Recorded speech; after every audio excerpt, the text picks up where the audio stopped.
ఎలక్షన్లు దగ్గర పడుతున్న సంధి కమలం పువ్వు పార్టీ మస్తు జోరు చూపిస్తున్నది. లీడర్లు జనాలను తిరుక్కుంటా జనాలనే ఉండేటట్టు చూసుకుంటున్నారు.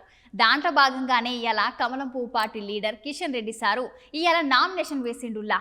గా ముచ్చట్లేందో మల్క చూసుద్దాం పాలి.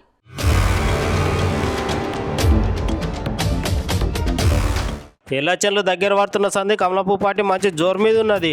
ఈసారి ఎట్లయినా తెలంగాణలో ఎక్కువ సీట్లు గెలుస్తామంటున్నారు బీజేపీ లీడర్లు. అందరు లీడర్లు ఎప్పటికీ జనాలలో ఉండుకుంటా మంచి పేరు తెచ్చుకున్నారు. అయితే నిన్నటి నుంచి నామినేషన్ లేసుడు సుర్రు అయింది. నిన్న Etela Rajender sir, Raghunandan sir, DK అన్న మేడంలు నామినేషన్ వేసిండ్రు. ఇవాళ కిషన్ రెడ్డి సార్ నామినేషన్ వేసిండు. వల్ల సార్ నామినేషన్ వేసినాక మాట్లాడుతున్నాడు. ఓసారి చూద్దాం చలో.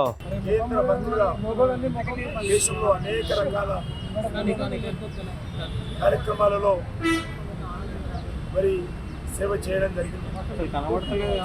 కాన్స్టిట్యున్సీలో కరోనా కానీ లేక టూరిజంలో కానీ సంస్కృతి శాఖలో కానీ మన కాన్స్టిట్యున్సీలో అనేక ప్రభుత్వ కార్యక్రమాలు అభివృద్ధి కార్యక్రమాలు కూడా చేపట్టడం జరిగింది.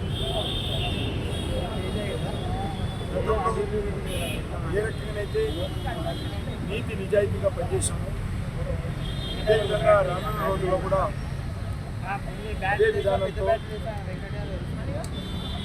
చేస్తాము.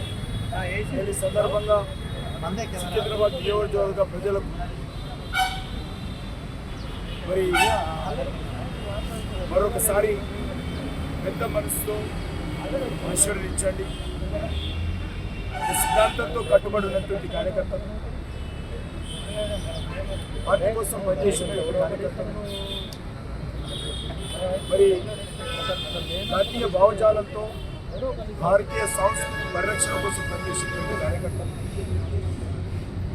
ఆ దిశలోనే గత 40 సంవత్సరాలుగా పనిచేస్తా ఉన్నాను. 40 సంవత్సరాలకు పైగా